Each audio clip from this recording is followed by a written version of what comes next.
За та бүхэнд орой минь хүргэе. Бидний уламжлал болгон зохион байгуулдаг гадаад дахь монгол хэлний багш нарт зориулсан мэргэжил арга зүйн цуврал сургалт 3 маань өнөөдөр 36 дугаар сэдвэнд ярианы хичээл бэлдэж удирдан чиглүүлэх. За манай урна огш. За бүгдэнд нь энэ өдрийн мэнд хүргэе. За сайхан өвлцгөөж байна уу? Сайн байна уу багш? Сайн байна уу? 4 хичээлийг миний өмнөөс заасан багш нартаа баярлалаа. За дундуур нь завсар гаргасан намайг бас та нар минь уучлаарай. За эргээд уулзж байгаадаа баяртай байна.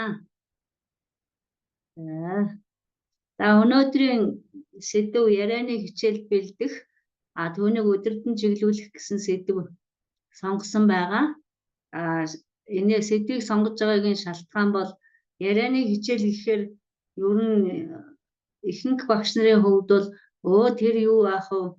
Зүгээр нэг ороод л асуулт асуугаад асуултандаа хариулт аваад тэгээд л өнгөрөөчхөд ерөнхийдөө болчих юм шиг сандаг, тийм тэгж санагддаг талбаас ажиглагддаг. Тийм учраас бас энэ ярианы хичээл гэдэг маань яг одоо гадаад хэл суралцж байгаа хүний хувьд болохоор суралцагчийн хувьд бол маш чухал цаг хугацаа гэж миний хувьд үздэг. Тэгээд ярианы хичээлийг ер нь зүгээр нэг дүрмийн хичээлээс уншилгын хичээлээс илүү анхаарч, илүү цаг зарж, илүү төлөвлөж байж энэ хичээл маань яг зорилгоо биелүүлж үр дүнд хүрчих шиг санагддیں۔ Зүгээр миний хувьд шүү. Тэгээд би бас энэ санаагаар та нартай бас хуваалцъя гэж бодож байгаа. Зүгээр ялангуяа залуу багш нарт маань энэ илүү санаа авахаар чухал, бас наад зах нь л би ороод асуултууд асуугаад өчигдөр юу хийсэн, өнгөрсөн 7 хоногт яасан, өнгөрсөн жил хаана байсан, хаана очижсэн гэх зүгээр нэг ийм асуултууд асуугаад асуултандаа хариулт аваад ингэж энэ хичээлийг явуулдаг юм байна гэдгийг дор хаяж л одоо анхаарал ойлгоод авах байх гэсэн санаагаар энэ сэдвийг сонгосон байгаа. За бидний хувьд бол миний хувьд нэг зарим тохиолдолд хичээлийн хуваарийг хийхдээ ялангуяа дунд шатнаас хойш энэ уншлагын багш, энэ дүрмийн багш, энэ маань ярианы багш гэд ингээд хуваар дээр нь бас зааглаж ялгаж өгчөөсөн тохиолдлууд бас байгаа. Гэхдээ манай багш нар бол энэ ярих дөрвөн чадварыг дөрвөлнгийн зэрэг л авч явдаг. Би дөрвийн багш юм чинь энэний яриа хамаагүй, энэний сонсох чадвар хамаагүй, энэний бичих чадвар хамаагүй гэдэг тохиолдол бол ер нь бол альч багшд гарахгүй байна. Гэхдээ бас хэрвээ бүр ингээд хичээлийн хуваар маань бүр онцгойлоод ярианы бичгийн дүрмийн ингээд ирж байгаа тохиолдолд бол яг энэ сэдвээр энэ зорилготой тааруулаад одоо жишээлбэл нийт хичээлийн цагийн маань 70%-ийг тийм ээ 80%-ийг энэ тал руугаа ингэж чиглүүлж хичээлээ бэлтгэж явах нь зөв гэж бодож байна. Тэрнээс биш ярианы гэсэн ч гэсэн бид бусад 3 чадвараа аваад явах хэрэгтэй юм чин гэд ингээд бас яг тэр сургуулиас зохион байгуулж байгаа зорилготойгоор л ингэж хийж байгаа шүү дээ. Жишээлбэл 10 суралцагч байлаа гэхэд тэр 10 суралцагчийн хичээлийн хуваарийг яг адилхан хийх боломжгүй. Тэр 10 хүн дотор чинь ярих чадвараараа арай жаахан тааруу оюутан байж болно шүү дээ суралцагч. Тэгвэл тэрэн дээр нь яг хуваарийг хийхдээ за нэг нь дүрмийн аваад яв, нэг нь яриагаа аваад яв, нөгөөх нь унших бичих хоёроо аваад явж гэдэг юм уу. Ийм чадваруудаар ингэж суралцагч нарын хуваарийг бас ангилах тохиолдлууд байна. Ялангуяа насанд хүрсэн хүмүүст зааж байгаа эсвэл одоо ахлах ангийн суралцагчид зааж байгаа багш нар бол энэ хуваар дээр бас тэр хуваар хийж байгаа одоо менежер байд юм уу, сургуулийнхаа захирал байд юм уу, тэр хүмүүсийнхээ зорилго яагаад ингэж ийм хуваар хийсэн талаар нь бас ярилцаж өөрийнхөө чиг зүгийг бас авч явах нь зүйтэй гэж бодож байна. Тэрнээс сая яг миний хэлдэг шиг ярианы хичээл юм чи яриулаад болоо гэж ингэж орж өрөөсөө болохгүй юм шүү гэдгийг эхний ээлжинд сануулъя.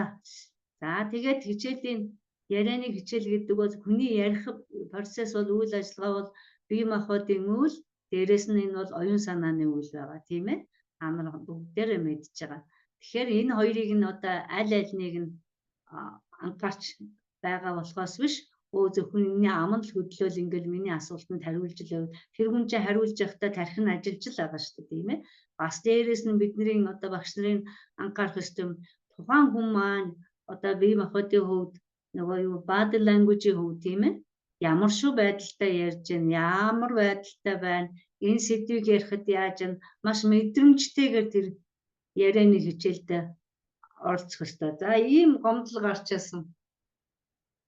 Одоо зүгээр би багшийн нэрмээр хэлэхгүй шүү дээ. Энэ багшийн бие нь ангид сэтгэл зүрх санаа нь гадаа байсан шүү. Энтэр гэсэн гомдол бас ганц нэг хүмүүсээс гарч ирсэн. Тэр яаж юм гэхээр тухайн суралцагч ингээд хичээлд оролцож явахад нөгөө багшийн биеийн хилэмж нь яг тэр хүний ярьж байгаа тэр анхаарал нь хандаагүй тийм ээ. Тийм байдлаас болж багш ингэж байгаа. Багш тэнд байж байхдаа яаж байгаа ярилцагч учраас сонсогч тийм ээ. Яг тухайн суралцагчтай харилцаж байгаа хүн багш. Тэгэхээр багшийн хувьд болохоор тэр бие махбодынх нь биеийн хилэмж дээрээс нь одоо үг яриа сонгож байгаа, өгүүлбэрээ сонгож байгаа. Тэр бүх юм нь яг тэр суралцагчдад яг ингээд тусаж тэгээд тэр хүн цааш нь ярих уу ярихгүй юу гэдэг сэтэл төрөхтөр энэ маш чухал. Тэгэхээр ярих процессыг зөвхөн суралцагчийн ярих дээр анхаарч болохгүй. Тэрэнд оролцож байгаа, тэрийг хүлээж авч байгаа багшийн бие махбодын үйл, оюун санааны үйл нь бас тэр хичээлийн одоо зайлшгүй гарцаагүй одоо хэсэг нь одоо 50% байж аж багшийн одоо яриулах гэсэн зорилго биел нь 50% доройж байж аж ярьж байгаа хүний чинь одоо сэтгэл ханамж нь бас төдий чинээ байх юм аа. Тийм учраас энийг зөвхөн оюутан суралцагч гэдэг талаас биш бас багш гэдэг талаас биш хоёр талыгаа оролцуулж аж тэгээд энэ ярианы хичээл маань маш одоо үр дүнтэй болох юм аа. За тэгэхээр одоо багшийн бэлтгэл бол яах нь зөвхөн суралцагч гэдэг дээр биш би гэдгээ бас багш өөрөө бодож мэдэрч одоо бэлтгэлтэй орох нь байна шүү дээ. Магадгүй зүгээр хүний урд нь заалгаж исэн хуучин оюутан суралцагч чинь бол бараг л ийм асуулт асууж магадгүй дээ. Иймэрхүү байдалд очиж одоо бидний яриа өрнөж магадгүй яагаад гэвэл сэдвээс хамаарна тийм ээ. Тийм бас бэлтгэлж одоо бас байж болно шүү дээ.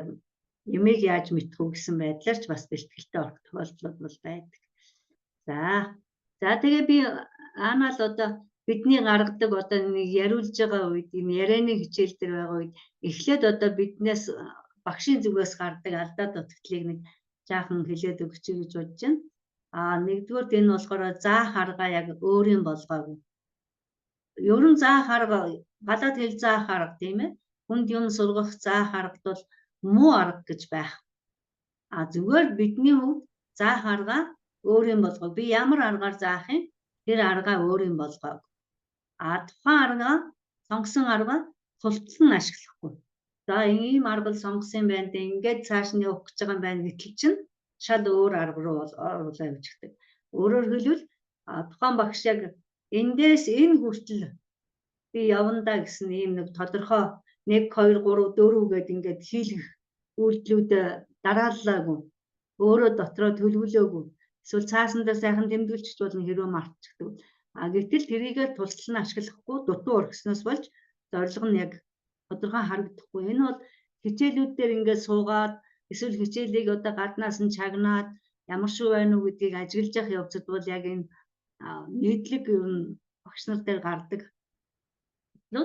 За дараагийнх нь нэг одоо бидний гаргаж болох алдаа дутагдал гэвэл суралцагчийнхаа сурах арга барил тохируулаагүй. Энэ хүн маань ер нь яаж сурдаг хүн мэлээ? Харах юм уу, харааны яваагаар юм уу? Эсвэл энэ хүүхд заавал бичүүлэх ёстой юу? Эсвэл одоо сонсгоод орхичод болдог суралцагчуу тийм ээ? Ер нь ямар аргаар сурдаг суралцагч вэ гэдэгт нь бас бодож энийг тааруулах ёстой тийм ээ? За жишээлбэл дунд сургууль багшилж байгаа хүмүүст бол их хандшгүй байдаг шүү дээ. Зарим хүүхдүүд үнэхээр бичих дурггүй. За яг уншихыг уншчихдаг. Тэгсэн мөртлөө зурх дуртай тийм ээ? Тэгвэл тэр хүүхдэд яах юм? За чи энийг уншаад нэг сайхан өөрөөдөө төрсөн сэтгэлдлийг ингээд зургаар илэрхийлээд тэгэхээр зургаар илэрхийлснийхэн дараа нөгөөх дээр нь яриулахаар илүү үр дүнтэй, илүү тодорхой өөрөө ч бас их сэтгэл ханамжтай, дуртай тэрийг ярих тохиолдлууд байдаг. Тэгэхээр тэр суралцагч чинь хэн бэ? Энэ ямар аргыг энэ хүүхдэд илүү суралцагч таарах вэ гэдгээ бас бодож тэр аргаа ярианыхаа аргыг хичээлээ заах аргаа бас тохируулж явах нь зүйтэй байдаг. За энэ бидний зүгээс гардаг юм. За ярианы хичээлийг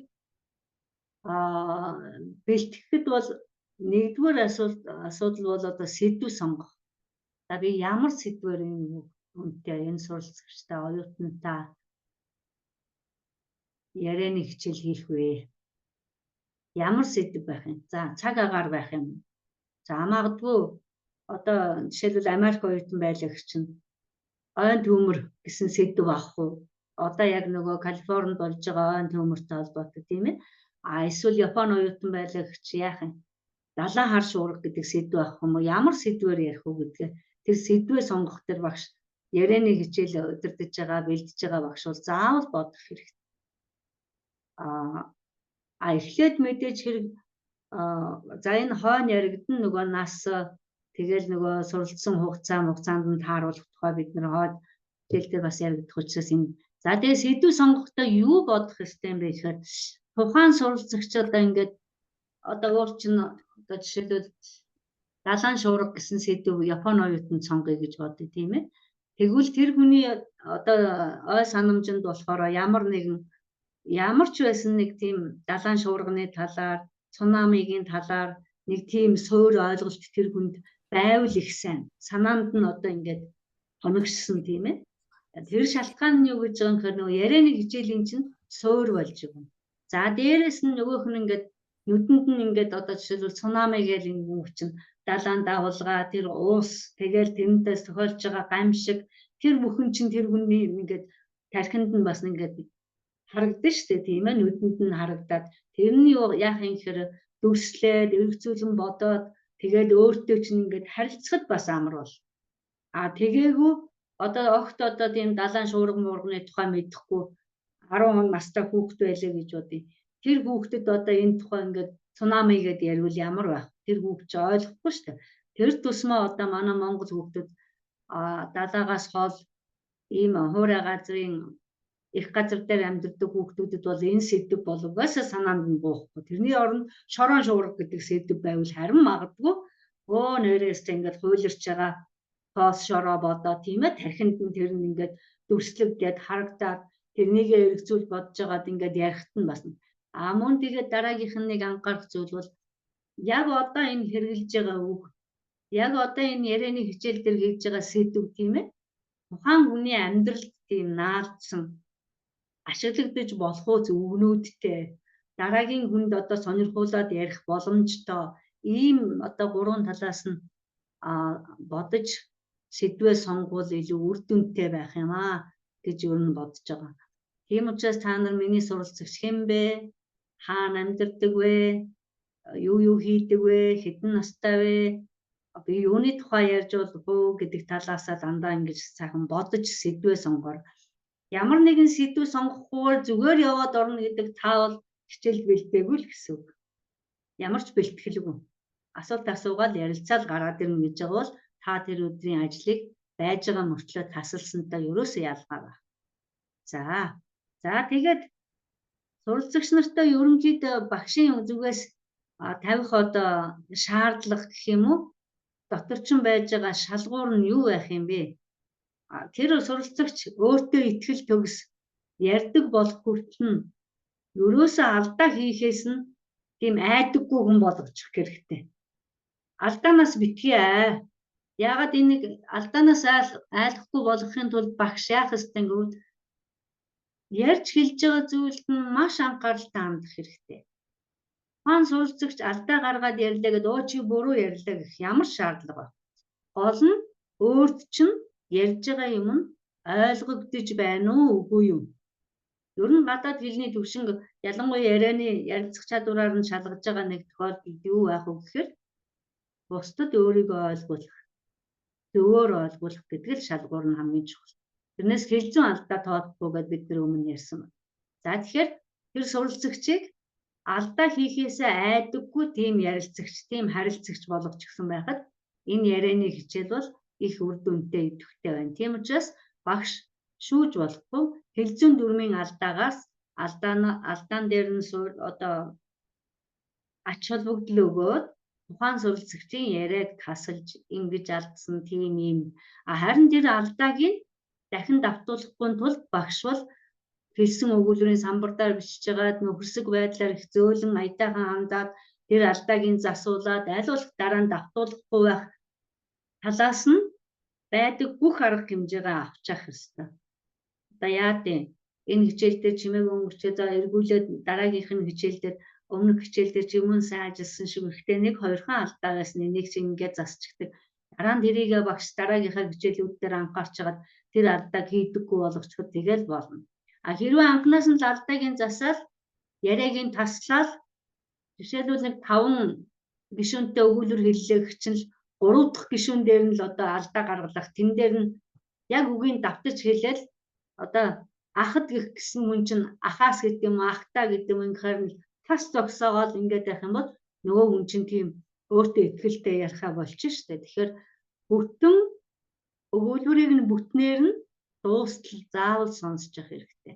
Энэ бол одоо яриулахад бол маш чухал алдаа. За тэгээд суралцагч бас тийм нэг эхлээд яахан сандралтай байгаа нь байдаг штэ ихэнх оюутнууд тийм ээ. Тэгвэл хайван одоо тогтуун гэхдээ өөрийгөө нэг ингээ баг зэрэг яриагаа бас ингээд нэг хянаад ярьдаг ийм байдлыг нь багш хүлээн зөвшөөрөөд сандруулаад яаруулаад яж болохгүй гэсэн санаа.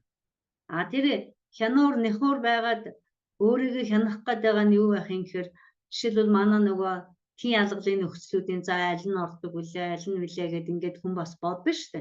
Тэгэхээр тэр хэлзүү мэдлэгийн мөн тэр үгийн сан дотроос за би чинь одоо цүнхэн дотор хийх гэж хэлхүүлүү цүнхэн дотор тавих гэж хэлхүүлүү тэр хүн чинь бас нэг ялангуяа эхний анхан шатанд тэр хүн заавал нөгөө үгийн сангаасаа бас юм сонгоно тийм ээ үгээ зөв үгээ сонгоно. Тэгэхээр ийм үед нь бас нэг сайхан тайван багш ингээл өөрлөө нь яг ингээл ширтэл яг одоо ингээл хэлхийн хүлээгээл ингээд байхгүйгээр харцаа жаахан ингээд суралцагчийн харцаас нэг жаахан зөрүүлээд эсвэл дунд нь яа дээ нэг бүр байгт үзгээ наваад өөр юм дээр тавьж байгаа юм шиг тийм нэг арай багш тайван байвал нөгөө сурал ярьж байгаа хүн чинь бас л тайван хандна штэ.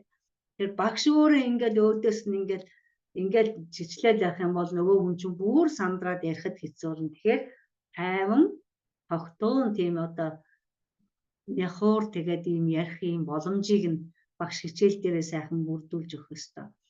Тэгээд энэ байдлыг чухам нэг хичээл ороод хийчихгүй штэ бид нар. Тийм ээ? Эхнээс нь сайхан ингээд явж атлаа манай багш нэг иймэрхүү шүү. Тэгэхээр би бол ингээд сайхан ярихаар багш бол намайг хүлээд мэдээж хэрэг эхний хичээлээс 10 дахь хичээл хүрэхэд тухайн суралцагчийн ярианы хурд нь сайжирсан байгаа. Арай хурдан болсон байгаа. 5 минутанд 20 үг хэлдэг байсан бол 25 үг болчихсон байгаа. Энэний ач тус нь хизэнээс эхэлсэн гэхээр эхний хичээлээс эхэлсэн байгаа шалтгаан. Тийм учраас та нар бол баг багаар тийм ахицыг үнэлэхээс биш сайн муу гэдэг үнэлгээг бол ер нь суралцагч нарт аль болох тавихыг зайлсхийжээвэл илүү зохимжтой гэж бодож байна. За тэгээд сэдв сонгох дээр би та нарт бас зөв чигийг гайгүй өгсөн болов уу гэж бодож байна. Дараа нь тэгээд асуух юм байвал асуугаарай. За тэгвэл одоо ярианы чадварыг сайжруулахын тулд бидний ярианы хичээл бэлтэн ярианы хичээлийг өдөртөж чиглүүлнэ гэдэг чинь бид нар тэр хүнийг сайхан бусдад харилцах чадварыг нь дээшлүүлэх гэдэг байна. Харилцах чадварыг дээшлүүлэхээс гадна бидний хийх ёстой юм бол цаана тэрний далд одоо байж байгаа юм бид хүн бэлтэж байгаа, хүн хүмүүжүүлж байгаа, хүн төлөвшүүлж байгаа.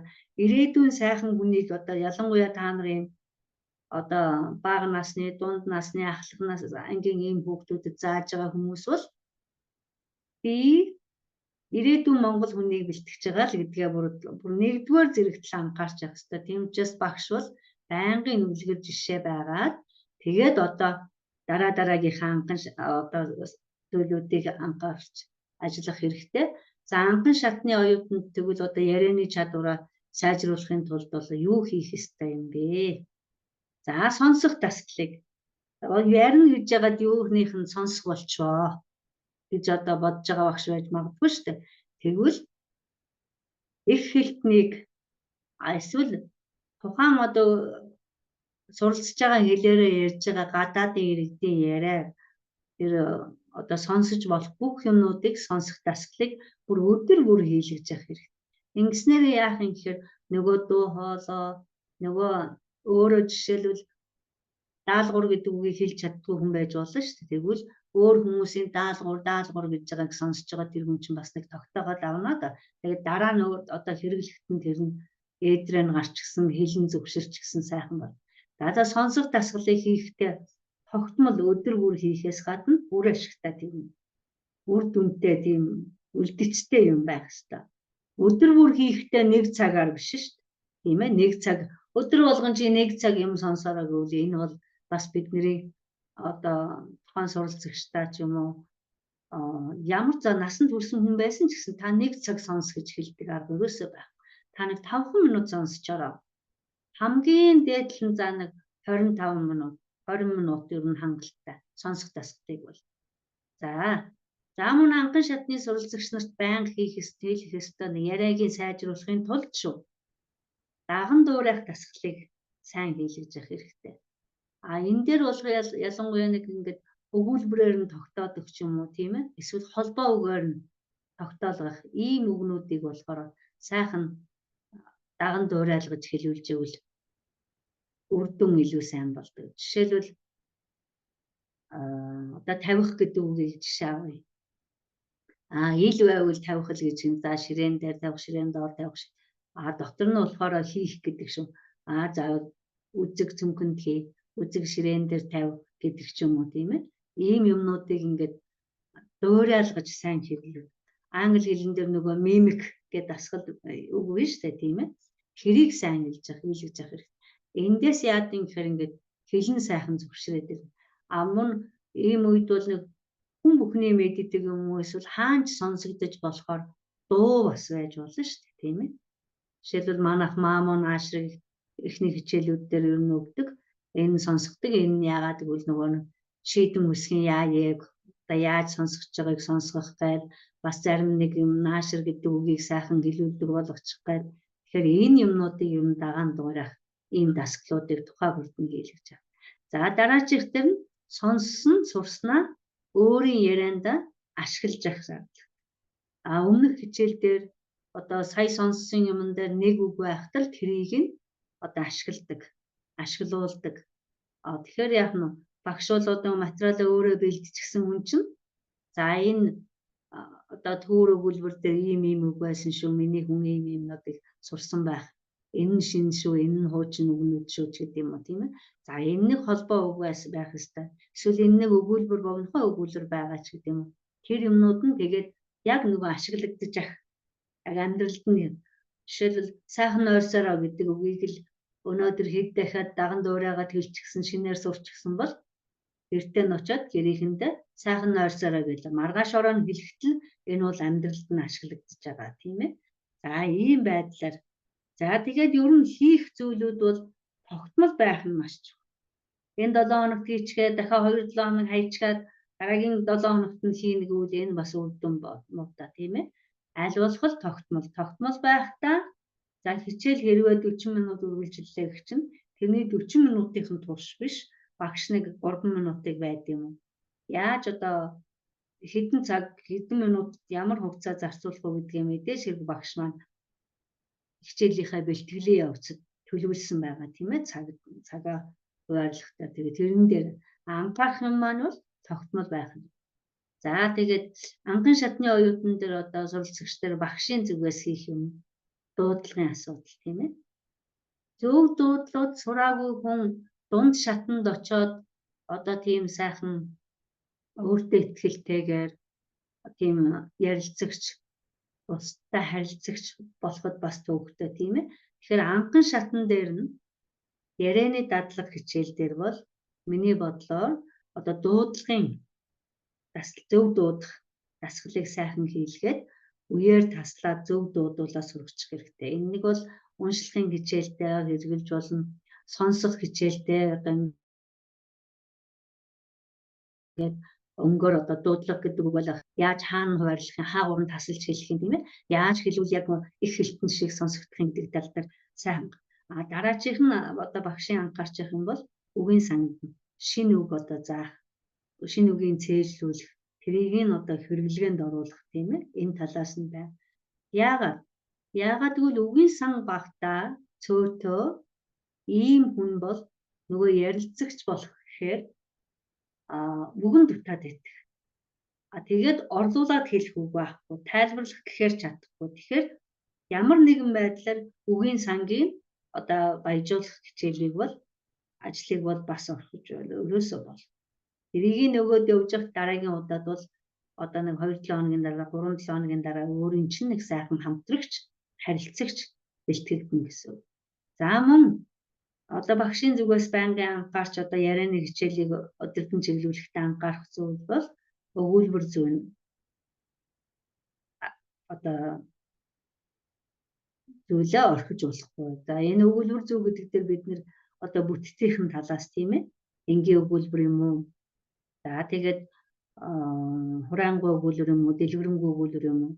За энгийн нийлмэл өгүүлбэр үзэж байгаа бол би одоо энэ бүтцийн энэ өгүүлбэрийн бүтцийг яах юм?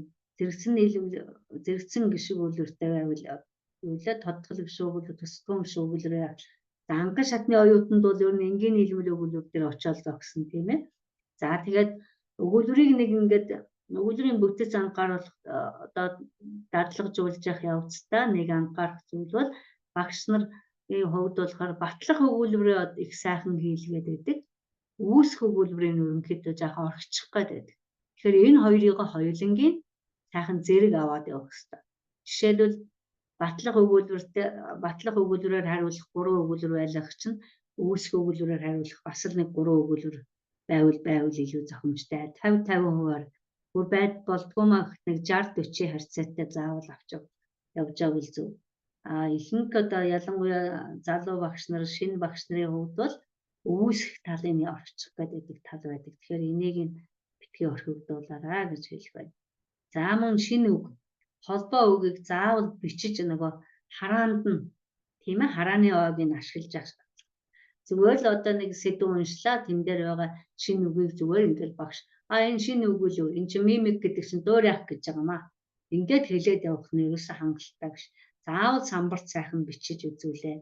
Холбоо үгээр бол холбоо үгээр бичиж үзүүлээ. Тэгээд энэ суралцагчийнхаа харааны ойг нь бас ашиглах нь шүү дээ. Тэгээд мөн өөрөөр нь тэрийг бичүүлээ.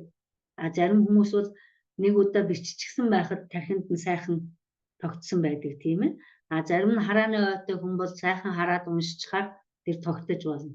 Миний хувьд бол сурах арга барилын хувьд бол би бол одоо ингээ харааны ойгоор 10 удаа би хараад ингээ тогтоож байгаа бол бичвэл нэг удаа бичээл тэгээд тэрийг эндээ хийгээд авчихдаг. Тэгэхээр яг л хүн болгон ийм өөрийн сурах арга барилтай байгаа. Тэгэхээр өмнө бид нэр хэлсэн шүү дээ суралцагчийнхаа одоо сурах арга барилд нь тааруулах гэж. Тэрийг нь анхаар. Тэгэхээр энэ бичүүлэхгүй юу зүгээр сонсгоод явуулах өнгөрөх юм уу гэдэг нь суралцагчийн сурах арга барилтай холбоотой.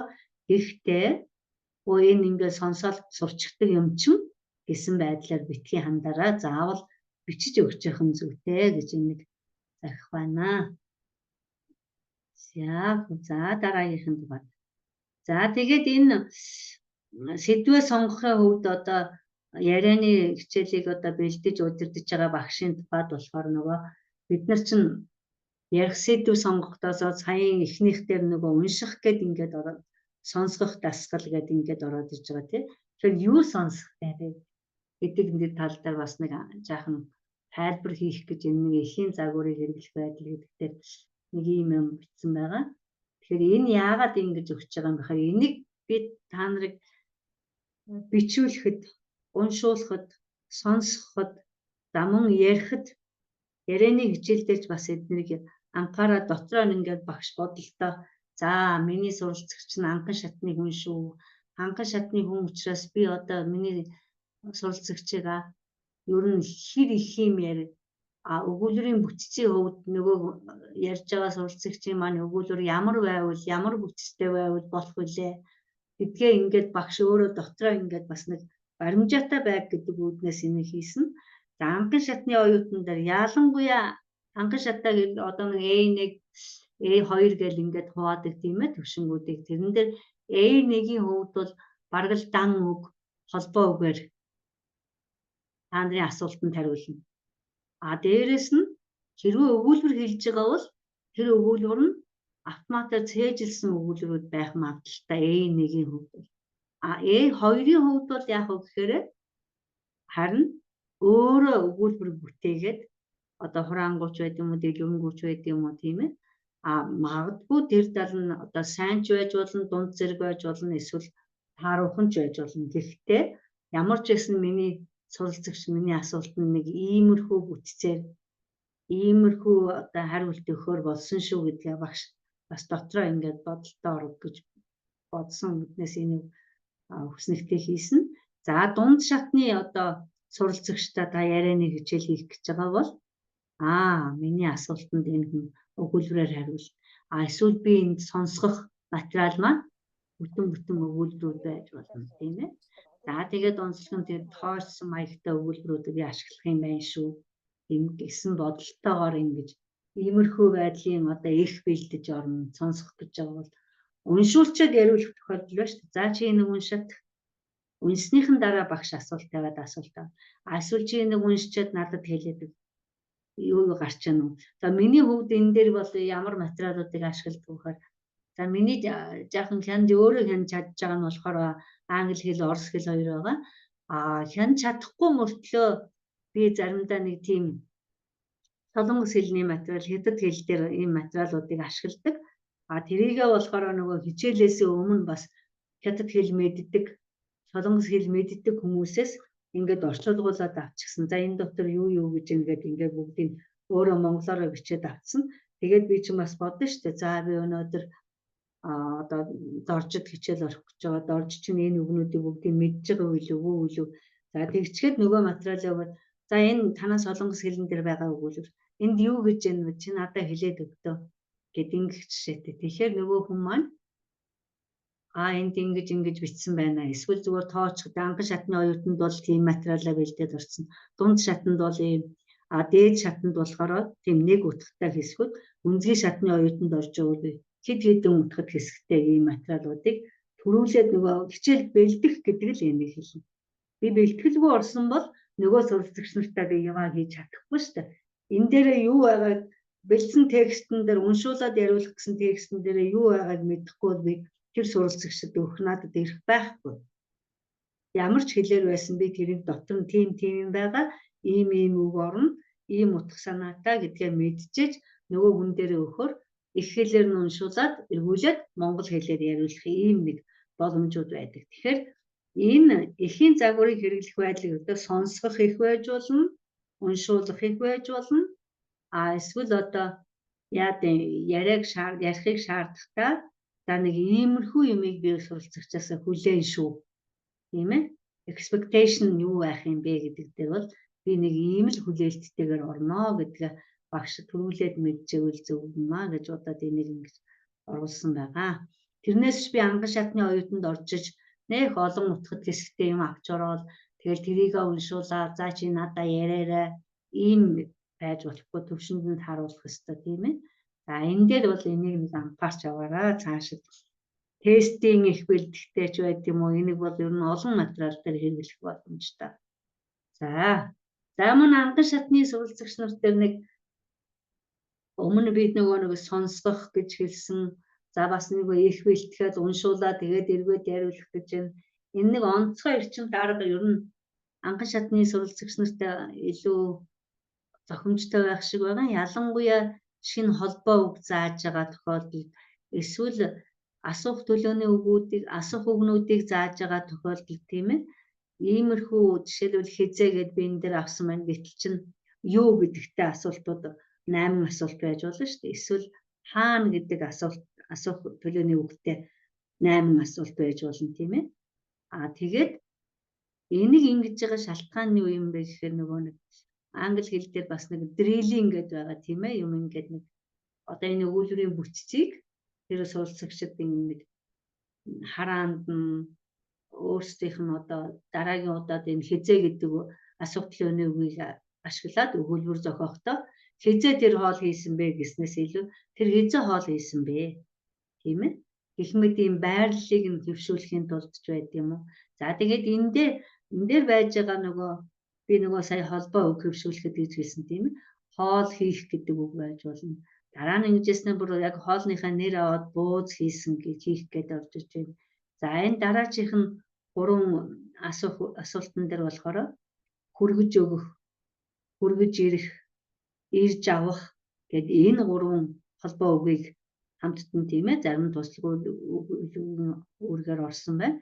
Энийг одоо хөвшүүлэхийн тулд зүгээр л одоо би хүргэж өгөх, хүргэж ирэх, ирж авах гэж зүгээр ярьж яснаас тийм ээ яг амьдралд нь тулгарсан юмыг одоо жишээлбэл танаас суралцагч байлаа чинь чамайг хэн хүргэж өгсөн бэ? Хүргэж ирсэн бэ тийм ээ. Чамайг хэн ирж авах вэ? Тийм ээ ирээдүйд цаг дээр өнөөдрийн тухайд ярьж байгаа. Гэх мэтээр одоо ингээд холбоо өгөө хөвшүүл. Дараа нь тэр суралцагч нь ингээд өгчихсөн чинь намайг аав ирж авнаа, өнөөдөр эмээ ирж авнаа гэд ингээд ярьж яхна шүү дээ. Дан ирэх авах гэд 2 үг зааж яснаас энэ холбоо ингээд үйл өгтөнд заачвал бас илүү үлдэцтэй. Тэгээд энийг ингээд хийж байгаагийн шалтгаан нь юу вэ гэхээр холбоо үгээр нь тийм ээ цээжлүүлээд амьдралд нь ашиглуулах. Ингээд сайхан өгүүлбэрийнхээ хизээ гэдэг асуудлын үгтэй өгүүлбэрийн бүтц одоо хэрэглэхэд бэлэн боллоо. Энэ холбоо өгөөд бэлэн боллоо. За бас энийг ингээд харьцуулж ягаад ингээд ойролцоо утгатай юм шиг мөртлөө харьцуулаад заахаар дараа нь зүгээр тэнд энд ингэж өгнүүд явснаасаа хамаагүй амар болно. Тэгээ энэ маань амьдралд нь ашиглах. За энэ 3 сүүлийн 6, 7, 8 дугаар дээр болохоор ирэх, очих, гарах гэдэг 3 ялгаа байж байгаа тийм ээ.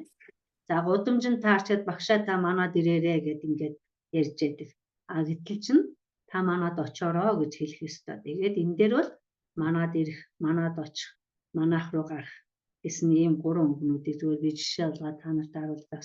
Тэгээд тэр яриулах гэдэг юмнуудаа тийм ээ заавал тэргүүлж бэлдэж тэгж орвол хичээлийн үр дүн ер нь илүү болно.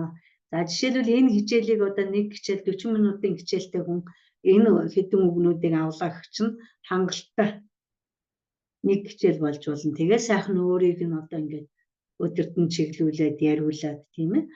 Ялангуяа энэ болохоор анхан шатны үеинд энэ онцгой эрчим дарга гэдгийг ерөнхийдөө нөгөө эх орны дайны үед цэргийн нөгөө мэрэгчлэтнүүдийг богино хугацаанд одоо тухайн нөгөө дайтж байгаа орныхын хэлийг одоо богино хугацаанд эзэмшүүлэхийн тулд одоо хэрэгжилжсэн аргууд байдаг. Тухайн үедээ бол их үр дүнтэй хатуу сахилгаваттай мэдээж хийжсэн учраас тийм сайн.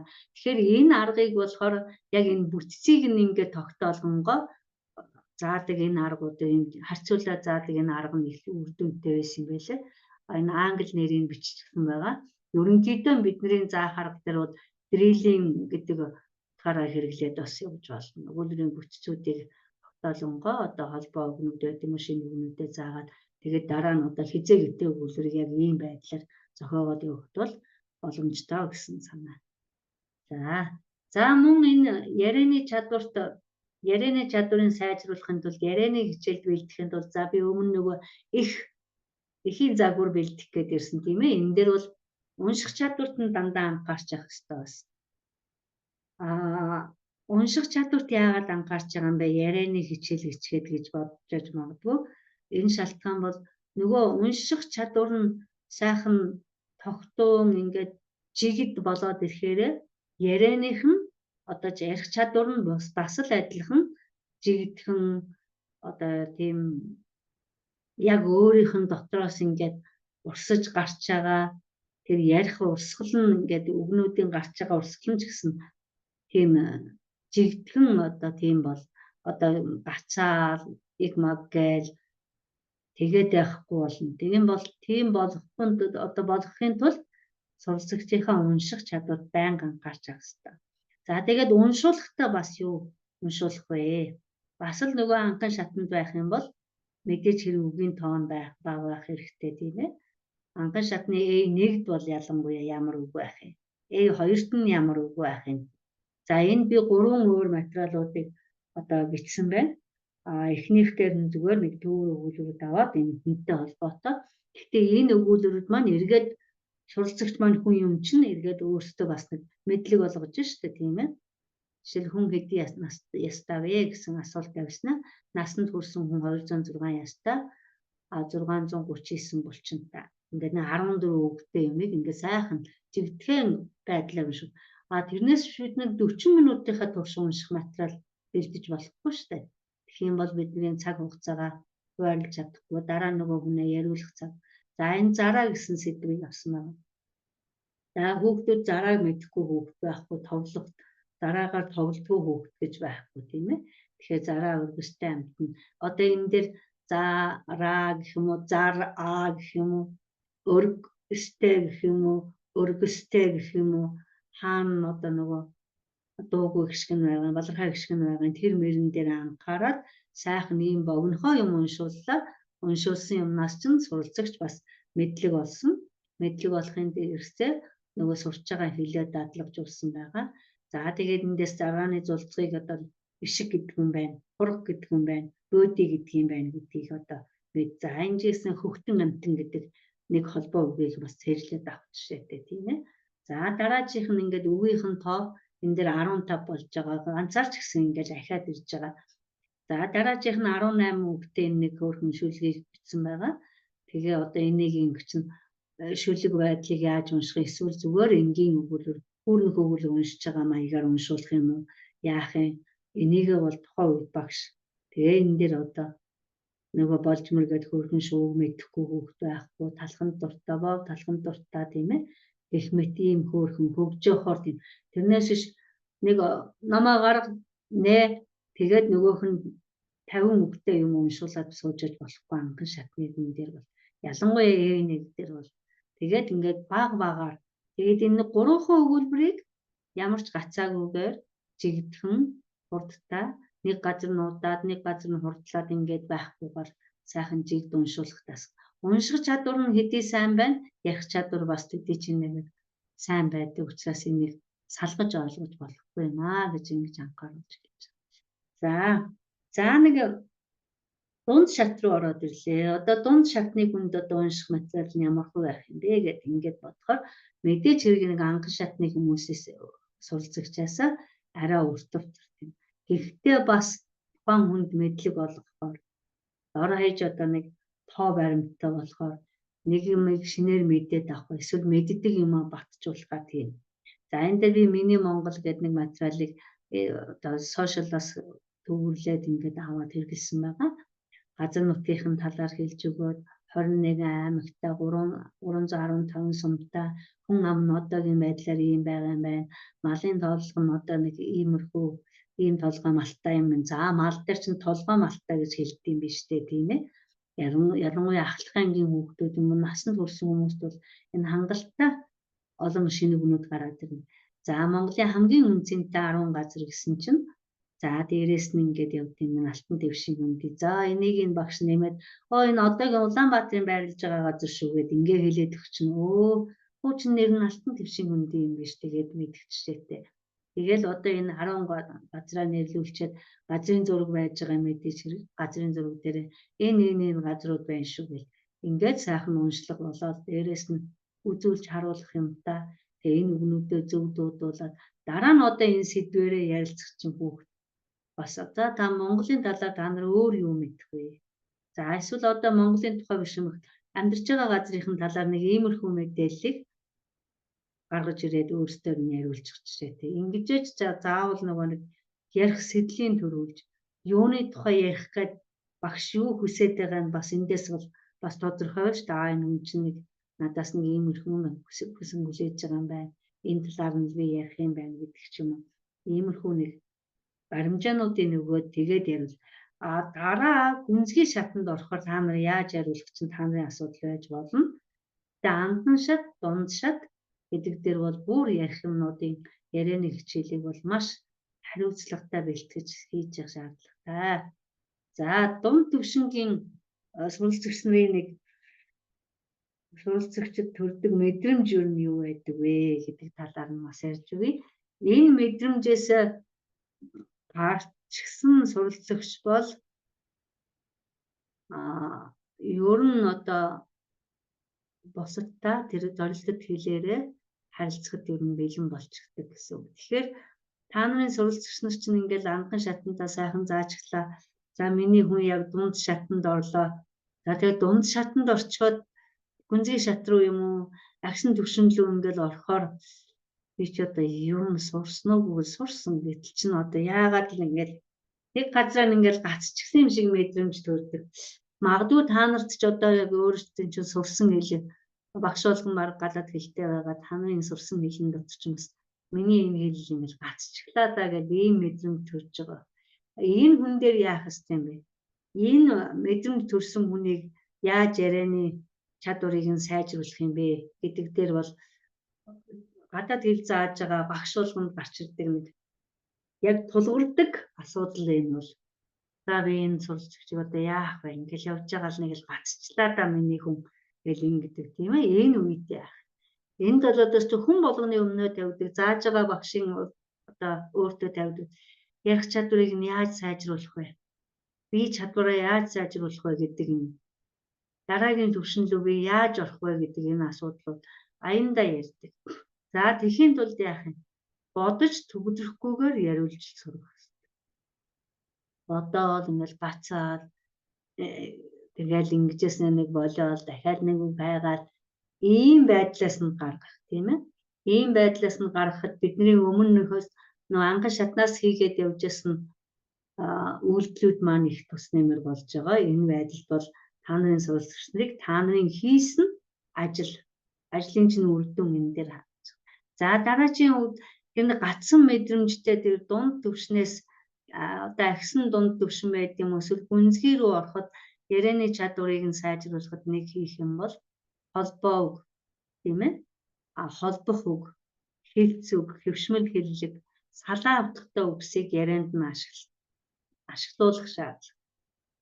За ингийн тулд одоо би нэг хэсэг бас нэг судалгаа хийж үзсэн. Бас л нэг дунд төвшингээс яаж гүнзгий рүү оруулах вэ? За хамгийн анхаарах ёстой юм бол яг энэ нэг яг хамтдаа хэрэглэгдэх холбоо өгнүүдээс байна. Дараа нь энэ холбох үг. Холбох үг дотроо өгүүлбэрийг дундаас нь холбогддог. Өгүүлбэрийн гишүүдийг холбогддог. Эсвэл өгүүлбэрийг одоо гаднаас нь холбогддог тийм ээ. Энэ холбох үгнүүдээс нэм төрөнд хэрэглэл болдог үн ялангуяа маш сайн зөв хэрэглүүлээс. За тэгэл монголчуудын одоо хэрэглэдэг, өргөн хэрэглэдэг хэлц үгнүүдийг, хөвшмөл хэллэгүүдийг, за тэгээ салаа утгатай үгнүүдийг эднийг яг одоо зөв хэрэглээд ирвэл эдгээр чинь нөгөө зааж байгаа багш нараараа тоглоал эхэлнэ юм да. Андашгүй. Өөдөөс чинь нөгөө үгнүүдийг чинь хэлээл одоо цэцбулаалдаад ингээд иржээвэл багш бол дотроо үнэхээр баярлах хэрэгтэй. Би ч энийг бас ойлгоцсон юм байна шүү. Энэ нөхөр чинь иймэрхүү төвшөнд ирж байна гэж тийм ээ. За тэгээд багш одоо бид нар одоо нөгөө гацчихсан оюутнаа гацаанаас гаргах ярианы чадварыг яаж тэр 5 тухтай орчинг нь бий болгож авах хэрэгтэй. 5 тухтай орчин бий болгох гэдэг нь юутай яриад байна вөхөр өмнөх нөгөө нэг биеийн хилэмж тийм ээ.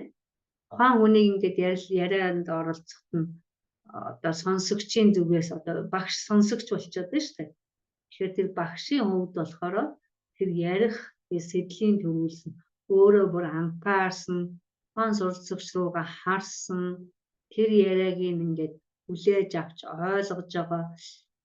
Чи буруу хийсэн байна, чи зөв хийсэн байна гэдэг энэ бидний ерөөсөө асуудал биш. Тэгсэн үү? За тухайн үед тэгхэл хэрэг гарч илтэй ч гэдэм үү тийм ээ.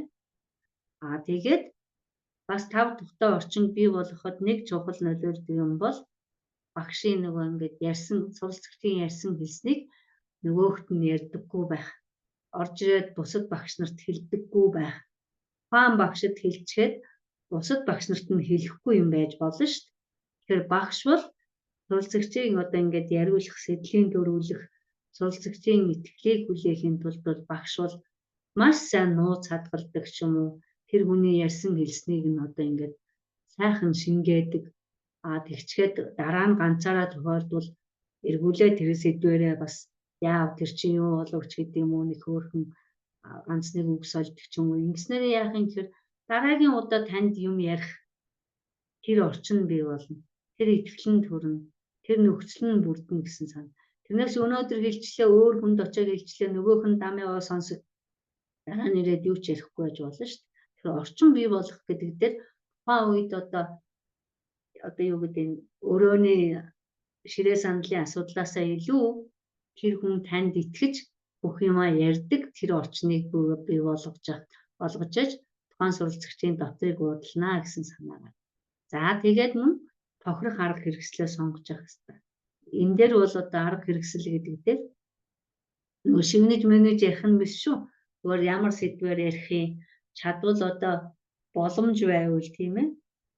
Хаанаас хаа хүртэл ярихын, ямар сэдв ороод ирвэл би яриагаа өөрчлөх юм.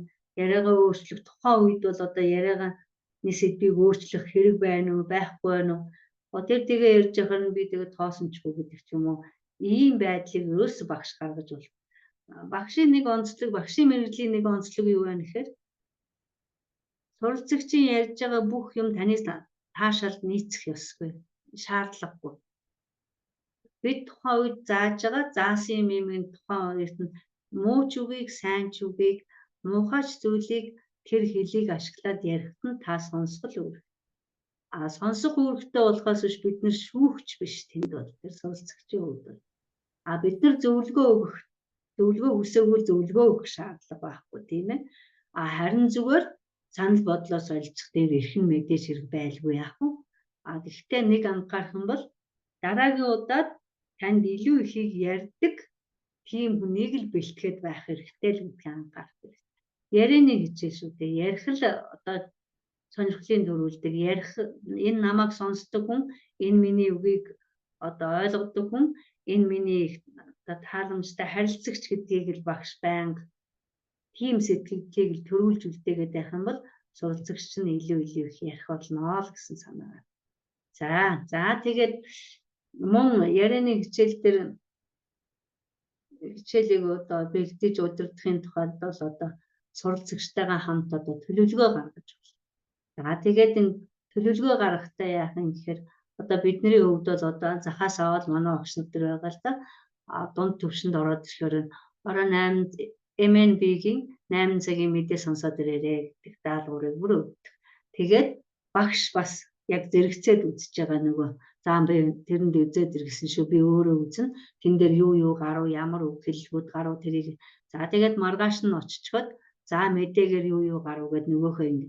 Тэгэхээр энэ төлөвлөгөө гаргахдаа яах вэ гэхээр тодорхой хугацаанд өдөр бүр тогтмол хийх.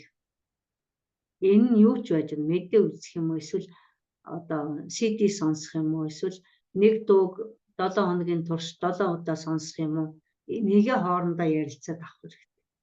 Энэ хамтарч төлөвлөгөө гаргавал ер нь бол биелэлт сайтай байдаг. Зөвхөн багшийн зүгээс гарсан төлөвлөгөө бол биелэлт муутай байж болно. Эсвэл суралцагч ганцаараа гаргасан бол нэг өдөр хийгээд нэг өдөр хийхгүй байж магадгүй. Тэгэхээр өдөр бүр тогтмол хийх төлөвлөгөө бол юу байж болно? 7 хоногийн 7 удаагийн MNB-гийн цагийн үрд үзэх юм уу? Эсвэл өөр зүйл хийх юм уу? Жишээ нь даваа гарагт дуу сонс, мэгмар гарагт нь үлгэр, шавх гарагт нь мэдээ, тийм ээ? Пүрэв гарагт нь подкаст, баасанд нь ном, сурах хүчгээс нөгөө CD-тэй, кассеттэй тийм юмнууд байгаа. Бямб гарагт нь найз нөхдөйгөө уулзах, нэм гарагт нь кино үзэх. Ийм даалгавар байж байна. Тэгээ хоёулаа ингээ хамтраа сайхан яриад хийж байгаа юм чинь энийг нэг сар л хоёлоо хэрэгжүүлье. Тэгээд дараа нь төлөвлөгөөгөө багасгаж болно, хасаж болно. Арай ихтчээвэл дунд нь яриад хасч болно шүү. Тэгээд энэ хийх даалгавар нь цагаар хийх даалгавар байж болно. Нэг дээдл нэг 15-аас 20 минут зарцуулахаар богиновтор байж энэ бол үр дүнтэйгээр дуусна. Тэрнээс биш бүтэн цагаар сонсох барих юм бол бас яг гүйцэтгэлийн хувьд бол сайнгүй байж болох учраас нэг бас тодорхой хэмжээний хугацаа барьж явах юм. Тэгээд материалаа сонгох гэдэг дээр мөн ялгаагүй. Тэгээд Энэ сонсгох материал сонгохдоо яах юм гэхээр энэ 50% гэдэг юм юу яагаад тавьж байгаа юм бэ гэхээр энэ шинэ үг нь хэд байх юм? Чадварч одоо бүр болдгоо маа гэхэд 50% нь шинэ үг, 50% нь одоо заавал мэддэг юм байх хэрэгтэй. Бүр цоо шинэ юм бас сонсвол бас хэцүү байх нь шүү дээ. За тэгээд хизээ хийх юм? За энэ дээр болохоор одоо хүний тарих ажил шүү дээ, сонсож байгаа юм, үзэж байгаа юм дээр тийм. Тэгээ энэ тарих гээд анхаарлын тэмдэг тавьсан дээр энэ юу вэ гэхээр дараа нь эргцүүлж бодох, тархиа ажилуулах, бас оюун дүгнэлтүүдээ гаргаж ирж хэлэх ийм материалууд хамгийн эцэст нь одоо сүүлцэгтэр хийлгэх гээд байгаа юм. Тэр хүний өөрийнх нь үгээр энэ дотор нь байгаа үгнүүдийг гаргуулж ирээд энд нь байгаа нэг өгүүлбэрийн бүтцүүдийг ашиглуулаад ингүүлэхийн тулд л энэ төлөвлөгөөг хамтарч гаргаж байгаа. Нэг талаас гарсан төлөвлөгөө бол ерөнхийдөө биелэлт муутай байдаг. Хамтраад гаргасан болохоор би суралцагчтай хэлцсэн штэ гэдэг багш өөртөө шаардлага тавина. Суралцагч маань би багштай ингэ хэлчихсэн энийг хийх юм байна гэдгээ бас мэдчихэж байгаа гэсэн санаа. Тэгэхээр ийм төлөвлөгөө тал цүр аваад ирсэн шүү нөгөө нэг хац. Шэп биш. Ярианы дадлага сайжруулах, яриулах одоо нэг хичээлийн одоо зүгээр жишээнүүд өөрийнхөө хэрэгжилж байгаа дадлага болгож хэрэгжилж байгаа зүйлүүдээсээ та нарт үзүүлэхээр энд оруулсан байгаа. За жишээ нь тэмдэг нэр. За мөн тэмдэг нэрээс үйл үг үүсгээд тийм ээ. Тэрийг ашиглах дадлага хичээлийг миний хувьд ихэнх хийж яах гэхээр одоо энэ ардталтаар нөгөө тэмдэг нэрүүд нь байж байгаа. За жижигдэх, томдох гэдэг ингээд энэ чинь энэ үйл тэмдэг нэрүүдээс чинь ингээд үйл үг үүсчихдэг юм байна штэ гэдэг. Одоо энэ нэмээд өөр өнгөөр тавьсан энэ дагавруудыг бол аянда харна штэ тийм ээ. Одоо энийг сурч байгаа хүн дунд төвшний хүн байна. Дээрээс нь дунд төвшний байхаас гадна дундын агсан дунд төвшөнд байж ирсэн байж таарна. Эсвэл тэмдэг нэр нь анган шатны A1 2 дээр үүсчихсэн байж болно. За энэ бол ер нь дунд төвшөнд ингээд хүрээд ирж болно тийм ээ.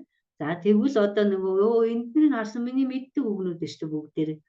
Тэгвэл эн чинь амархан л юм байна шүү дээ. Ингээл үйл үг болчих байсан юм шүү дээ. За тэгтэл чинь эхний хүснэгтээ зөвхөн эхний цуудсыг шүү. Энийг үзүүлчихэд одоо эргүүлээд энэ эмэгтэй гутлын хэмжээ, эрэгтэй гутлын хэмжээнүүд байж байгаа тийм ээ. За энд нөгөө Солонгос, Япон, Америк, Европ, Англи тэгээд энэ Монгол гэсэн энэ гурван хэмжээнүүд байж байна. За тэгээд өөрийнх нь танд аль хэмжээ таардаг вэ гэж ингээд асууж яснаа. Одоо Монголын 23.5 танд таарах уу гэдээ асуухаар нөгөө үгээ харж байгаа чинь нөгөө үгсэн. Үгүй над жижигдэн.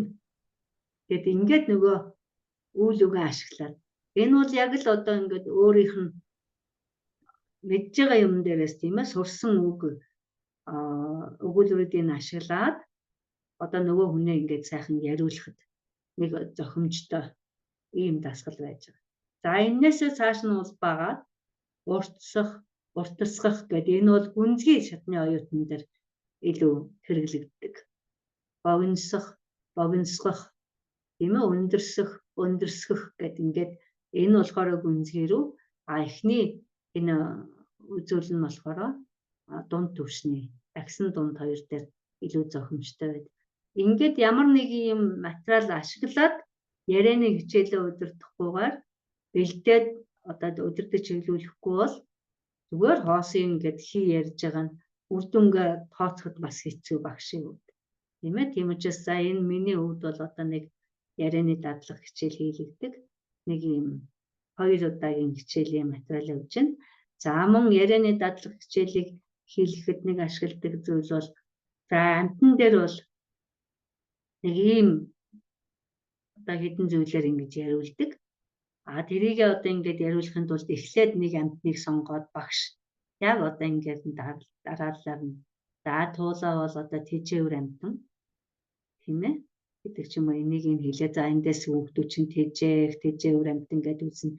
За биеийн бүтцийн хүүд ямар вэ? Тийм ээ 2 урт чихтэй тийм ээ хос үүдэн шүдтэй ингэж туулааныхаа зургуудыг харуулна шүү дээ. 4 хөлтэй, 4 умстай ийм амьтан байдаг. За эндээс зарим үг нь хасагдаж болно, хаягдаж болно шүү дээ. Зүгээр л туулаа 2 урт чигтээ, хос үүдэн шүттэй ингэж явдаг. За тэгээд амьдрах орчин хаана амьдард юм бэ? Өнгө зүс нь ямар байдгийг, ямар хөдөлгөөн хийдэг тийм ээ. Хоол хүнс нь юу байх юм? Эсвэл идэж тэжээл нь ямар юм байх юм? Энэ яаж үрж идэх юм? Ашиг тус нь юу юм? Эрийн юу гэж нэрлэдэг, эмийн юу гэж нэрлэдэг. За тэгэхээр миний хувьд ашиглаж байгаа шалтгаан бас л нөгөө төвшөндөө тааруулаа. Анхан шатны төвшөнд нь болохоор зүгээр ингээл эхний 2 асуултанд хариулуулаад тэгээ. Гайгүй шиг хөдөлгөөнтэй нэг ингээд ярих сэдэлтэй юмд ингэдэг оюутан байвал суралцагч байвал өнгө зүсийг нэмж оруулаад хөдөлгөөний нэмж оруулаад тийм ээ. За A2 дээр болохоор ингэж нэмж оруулж байсан. За дунд төвшин рүү болоод ирэхээр идэж тэжээлийн оруулж ирээ. Энэ нэрүүдийг оруулж ирээ. Тэгжээснээ гүнзгий рүү болоод ирэхээр туулан ашиг тус юу юм бэ? Үжил хөгжил нь яаж явагдав юм бэ? Хэрвээ мэдэхгүй бол одоо ч нэг амар боллоо, YouTube-аас ч юм Google-ээс хайгаал олчихдаг боллоо шүү дээ.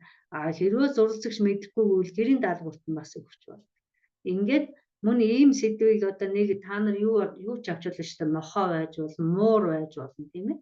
За тэгээд энийг одоо цаасаар хаад юм уу, яад юм, ямар нэгэн байдлаар ингээд хэсэгчлээд одоо жилийн эцэсгэлэх тухайн суралцагч маань ямар нэгэн амтны талаар иймэрхүү ерөнхий мэдлэгээр хүнтэй ярилцчихт юм байна. Энд чи ирээдүйд том хүн болсон хойноо ч гэсэн одоо нэг малын эмчтэй уулзлаа гэх чинь ямар сэдвээр ярих уу гэдгээ бас мэддэг хүн болно шүү дээ. Тэгэхээр энийг бол иймэрхүү байдлаар хэсэгчлээд нэг үзүүлэн байгаа мөртлөө та нар 3 хувааж болох нь 4 хувааж болох нь тийм ээ. Суралцагчийнхаа төвшөнд тааруулаад, мэрэгжилтэнд тааруулаад, насанд нь тааруулаад тэгээд энийг бол ярианыхаа хичээлийг бэлтгээд тэгээд өдөртөж чиглүүлж болох нэ. За мөн мэдээж хэрэг суралцагчдыг яриулахад нөгөө уншаад, сонсгоод тэгээд өөрөөр нь яриулдаг болгохын тулд зурагт үзүүлэнгүүдийг бас их ашиглаж байгаа. Тэгээд энийг би яаж асан янз бүрийн оюутанд, янз бүрийн орны оюутанд ашиглаж авсан. Тэгээд энэ тухайд болохоор нөгөө уран зохиолоос ашиглах мэдэн сэдв байгаа л да. Гэхдээ энийг бол би голдуу ярианы чадварыг нь сайжруулах хичээл бол ашиглаад байна. За энийг ашиглахын тулд яасан гэхээр эхлээд энэ бол мэдээж хэрэг анган шатны оюутанд бол үнэхээр ахтана. Тэгээд ер нь за гүнзгий рүү орлоод л ихээр л энийг хэрэглээд байгаа. Агсан дунд төвшөнд болно. Тэгээд тэрнээс дээш төвшөнд. За түлхүүр үгэн дээр болохоор энэ ардын аман зохиол, Монгол ардын үлгэр, ах дүү, аман гүзүү гэдэг ийм үгнүүд орж ирж байгаа. Тэрийг нь эхлээд тайлбарлаад өгчсөн. Тайлбарлахгүйгээр явхаар бол үнэхээр алгасаад явах тохиолдол бас байдаг. Ягаад гэвэл нэг уран зохиол сонирхдаггүй нэг тиймэрхүү хүмүүс байвал за энэ ах дүүгийн тухай ах トゥ 3 хүүхдийн тухай үлгэр юм байна гэдгийг ойлгуулаад тэгээд явуулдаг зүгээр үлгэр гэдгээр. Яхан гүнзгийрсэнд бол энэ Монгол ардын үлгэр. Тэгжээд дараа нь яг одоо Украин ардын үлгэрч гэдэг юм уу, Чех ардын үлгэрч гэдэг юм уу, Солонгос ардын үлгэрч гэдэг юм уу нөгөө өгнүүдийг ингээд солиулаад холбоо өгөөр нь хэрэглүүлээд байгаа чинь. За тэгээ энийг би хийлгэхдээ яаж ашиглаж байгаа гэхээр текстээр ингээд сэдвчлээд биччихсэн байна. Тэгээ уншуулж байгаа. Энийг одоо унших төвшний оюутан бол ерөнхийдөө нэг төвөггүй ингээд уншиж байгаа. За тэгээ энийг хэдэн минутанд уншиж чадж байна вэ гэдгийг одоо бас багш барамжаатай байх хэрэгтэй те. Энд бол нийт 400 үг байгаа. 400 үгийг шалгахад бол нэг 8-аас 15 минут зарцуулж байгаа. Нөгөө төвшин адилхан оюутнууд хэрэгжилж байгаа шүү дээ. Хурдвтар уншиж байгаа нь болохоор нэг 7 минут 50 гэдэн секундэд байгаа. За тэгэхээр 8 юм уу 9 минут гэж ойлгож болох юм. За тэгээд дээдл нь удаавтар уншиж байгаа нэг 15 минутанд ингээд уншиж байна энэ текстийг. Тэгэхээр би 80 минутын хичээл юм чинь за миний суралцагч энийг ингээд уншуулгаар чинь нэг ийм урдтай уншиж байгаа. За уншсныхан дараа дахиад нэг нүдээр гүйлгээд уншаарай гэж хэлнэ. Одоо нэг анхаарал ингээд нэг зүгээр харааны уншлага хийх үгүйж. За нийтдээ би нэг энэ уншуулахад нэг 20 минут зарцуулна гэж төлөвлөж байгаа. За ингэснийхаа дараагаар хичээл мэдээж хэрэг энэ улбар шараар тодруулсныг бол суралцагчдад өгөхгүй. Тэгээ багшийн хувьд бол за энд ямар шинэ үг гарч болох вэ? Ямар одоо салаа утгатай үг байна, ямар хэвшмэл хэллэг байна, хэлцэг байна, тэрийг өөрөө л ингэж анхаарч байгаа. За тэгээд эндээс бол одоо миний төлөвлөж байгаа, миний бодож байснаар бол шинэ үг нь юм байх юм.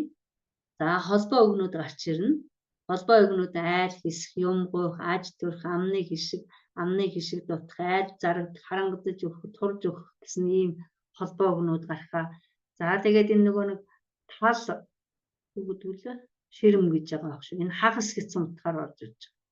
За тэгэл одоо аргал, хоргол, ухаарах, сургалах гэдэг ийм үгнүүд ингээд ороод ирнэ. За зүрс зүгнээс нэг ийм байх нэг иймэрхүү. За тэгээд тоолоод үзэхэд шинэ үг хэллэг нэг 14 буюу нийт үгийнх нь 3.5 хүн.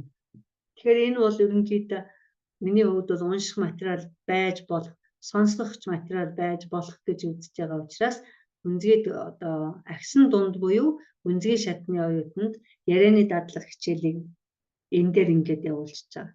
За тэгээд энэ дээр ингээд уншуулж эхлэе. Багш өөрөө уншиж өгөөгүй. Энэ үлгэрээ тэгээд нөгөө YouTube-ээс сонсохоор нэг сонирхолтой ганц нэг үгнүүд нь одоо ингээд бас нэг арай өөрчлөөд ингээд уншчихсан тохиолдол байд юм байлаа. Тэгээд тэрийг нь болохоор зөвхөн гэрийн даалгаварт нь нэмж сонсч ирээрэй л гэдэг даалгавар. Тэрнээс яг хичээлд бол шууд аваад ашиглаж бас болохгүй байна. Тэр YouTube-аас авсан үлгэрээ яг тэр чигээр нь буулгасан бол бас ашиглаж болох л байх л та. За нэг ингэж ийм маягаар.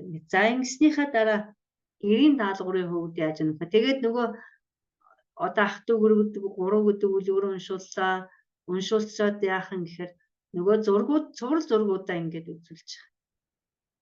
За ингэ байж ингээд ингэж нөгөө дүүн аргалд явсан ингээ харагч чинь тийм ээ. Ингэж нөгөө хүний чинь тархинд нь нөгөө зураг болоод ирэхээр илүү үлдэцтэй тархинд нь бууж, оюун санаанд нь бууж өгч юм л гэж үзэж байгаа. Тэгээд энэ одоо нөгөө хоолоо хийгээд идлээ. Дараа нь ингээд уруулаа за дүүн хэлдэгтэй ингээд моднуудаа энд суулгаад ингээ тэгээ одоо цаашд ингээд модоо эргээд ингээд ийм байх юм бол ингээ нөгөө үлгэр дээрээ гарч байгаа зөвлөдөө ингээд зураг болгоод үзүүлчих. За тэгээд яриулахдаа за чи яриараа юу ойлгосноо яриараа гэж хэлэх нэг өөр. Гэтэл одоо нөгөө энэ зургуудаа ашиглуулад ярихаар бас арай тулгууртай өөрсөнд нь ингээ харж байгаад хэлэх юмтай тархинд нь ингээд нөгөө дүрслэх ойн ойнд нь буугаад тэгээд ингээд өөрөө зохиогоод энд хэрэглэгдээгүй үгийг ч гэсэн ашиглаад зохиодог. Тэгээ одоо жишээлбэл энэ Ханна Ким гэдэг оюутан саяын үлгэрийг сонсгоод зураг үзүүлээд уншуулад хийлгэсний дараа өөрийнх нь ярьсан үлгэр юм. Тэгээ энэ ярьсан үлгэрийг нь буулгаад тэгээ компьютерт шивээд за таны ярьсан үлгэр ийм боллоо гэдэг ингээд үзүүлсэн. Энд бол одоо яасан байна? Гүшнэн богинохон ч гэсэн ямар ч байсан нэг ах トゥ 3 хүний тухай. Эрт урдын цагт хөдөө ах トゥ 3 амьдардаг байжээ. Тэд заримдаа айл гэр болж хамт тоглодог байжээ гэж байгаа. Нөгөө нэг зураг дээр нь харагдчихсан гуруулаа байж байгаа тэрийг нөгөөх чинь хамт тоглодог болгоод оруулсан байна. За өглөө ногоотой шөл хийж аавдаа өгдөг байсан гэж. Нөгөө нэгийг нь аав болгочихсон нөгөө ах トゥ 3 чинь.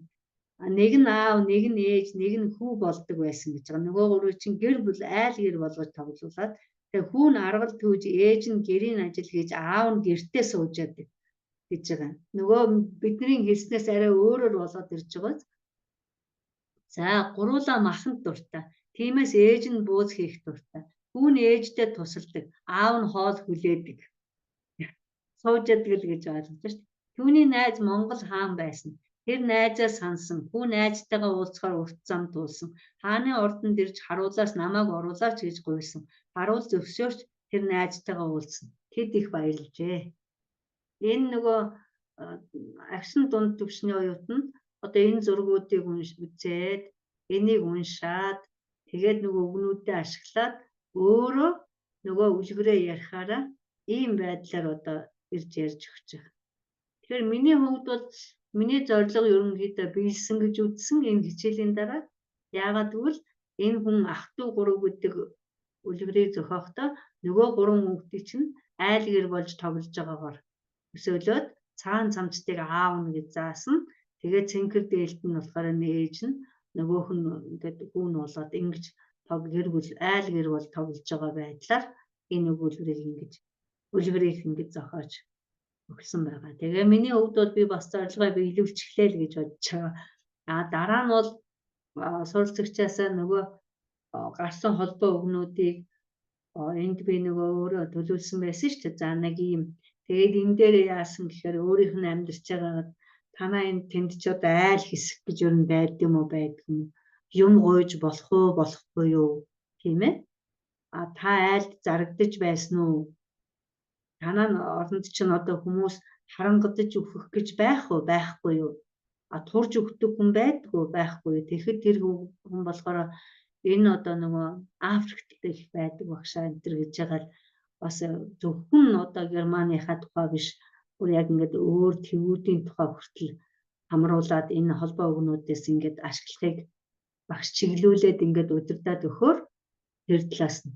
За харин аргал хорголын тухайд болохоор нөгөө хүнд маань үнэхээр шин байсан. Тэгээд хичээл дээр би нөгөө ингээд манай дээр бол ер нь ингээд зарим юм байна л да. Энийг би бас ач нартай үзүүлэхийн тулд аргал хоргол хомоол хүртэл гэртээ бас хот руу авчирж ирсэн тохиолдол би тэгээд тэр байдлуудыг ашиглаад ингэж нэрлэдэг, ингэж ашигладаг гэдээ бас Монгол өв соёлоо энэ дээр бас тайлбарлаад өгчээсэн. За нэг ийм байдлаар нэг хичээл ингээд өөр оюутнууд өөр л хийдیں۔ Зүгээр би ингээд цаасан дээр бичигдээд үлдсэн энэ арай нөгөө хэрэгэлсэн юмыг тухайн үедээ хүн өөрөөрөө тусгаж ярьж болох учраас энэ суралцагчийн хичээлийг авсан байна. За тэгээд ийм үед ингэж яриулж байгаа үед ярианы хичээлийг удирдах байгаа үед багшийн асуулт ямар байх вэ? Энэ бас их чухал. За энэ дээр ийм төвшөнд очисон оюутанд одоо ярианы чадварыг хөгжүүлэх гэж байгаа, сайжруулах гэж байгаа багшийн хувьд бол за жишээлбэл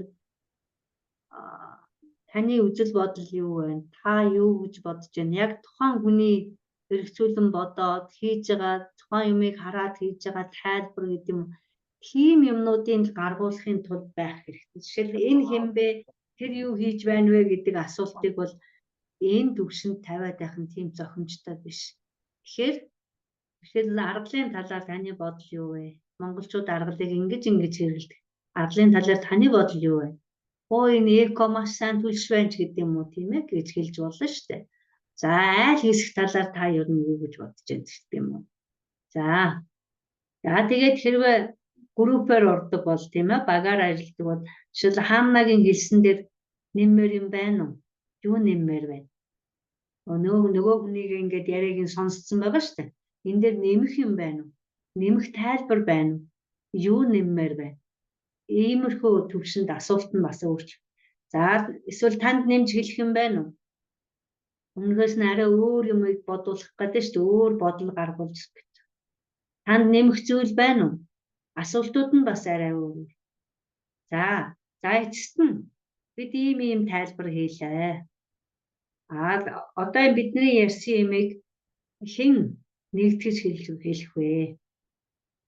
Эсвэл хэрхэн одоо нийлүүлж хэлэх вэ? Эсвэл багш өөрөө за ийм байна. Ингэж бид нэр ойлгож болох нэ гэдэг ч юм уу.